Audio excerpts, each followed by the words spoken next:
Wieħed mill-persuni li Simon Busuttil ħatar biex jagħtu pariri fuq il-finanzi tal-Partit Nazzjonalista kien ukoll wieħed mid-donaturi fuq il-JS List, il-lista ta' donaturi sigriti li fl-aħħar jiem żvelajna li fuqha hemm Tancred Tabone, wieħed mill-protagonisti ewlenin tal-iskandlu taż-żejt.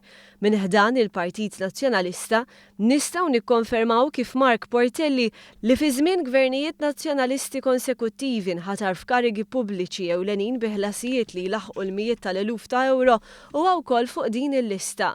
Matul is-snin ta' gvernijiet nazzjonalisti, il-JS List kienet tiġbor numru ta' kuntratturi u kumpaniji li ħadu bejniethom miljuni kbar f'kuntratti tal-gvern. Dawn il-kuntratti u kumpaniji kienu minn żmien għal żmien jiġu kuntattjati mill-Partit Nazzjonalista u jsirulhom laqat mal-kap tal-partit, laqat li matulhom kienu jintalbu jagħtu donazzjonijiet ta' eluf ta' euro għall-Partit Nazzjonalista. Fi ftit kliem, il-JS List kienet lista ta' nies li talli kienu jingħataw kuntratti tal-gvern kien mistenni minnhom li jagħtu l-flus lill-Partit Nazzjonalista bħala ratti l-ħajr ta' kemm l-istess partit ħaseb fihom. F'rawnd tal-laqat mal-kontratturi u l-kumpaniji fuq il-JS List, il-Partit Nazzjonalista seta' faċilment jiġbor qrib in-900,000 euro.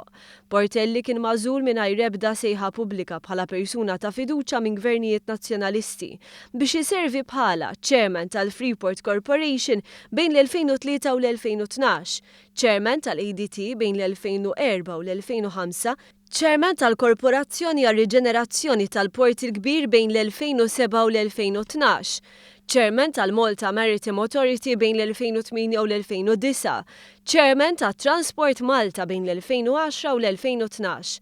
Mark Portelli qrib ħafna ta' Austin Gatt sewa lil Freeport biss mal-400,000 euro. Minn dik il-kariga tal-barka għal mijiet ta' eluf ta' euro f'direct orders li l-kumpaniji qrib il-Partit Nazzjonalista.